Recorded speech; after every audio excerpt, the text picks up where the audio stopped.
So hi welcome back to do tips. तो आज हम आपको देंगे टिप्स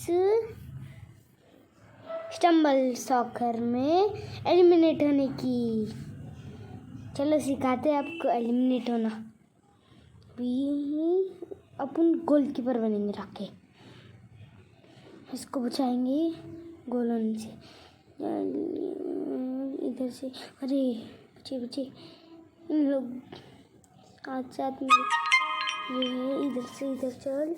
अरे बचे, अरे गया। 1-1 हो गया है स्कोर, बराबरी का मुकाबला। इसको धक्का देते हैं हम लोग। हट इधर जा। इधर से गोल मारो, गोल मारो। गया क्या वो गोल? गया गया गया। भी हम लोग के 2-1 हो चुका है। अरे मत कर मत कर हो 2-2। अरे इसको बचा, हो क्या बचाया है। वाह 45 सेकंड बचे, 40 सेकंड। मार इधर, मार इधर, मार मार मार। हो इधर से हट हट, उधर जा। हुर चलिए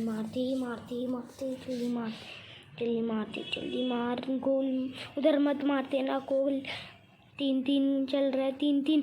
ओ मार मार मार गोल कर दे। 13 सेकंड बचे हैं। 3-3 लकाउन ना हो जाए।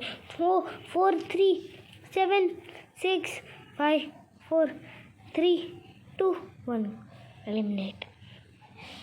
देखा, बोला ना, सिखा दिया आपको एलिमिनेट होना। नेक्स्ट वीडियो में मिलते हैं, तब तक के लिए बाय।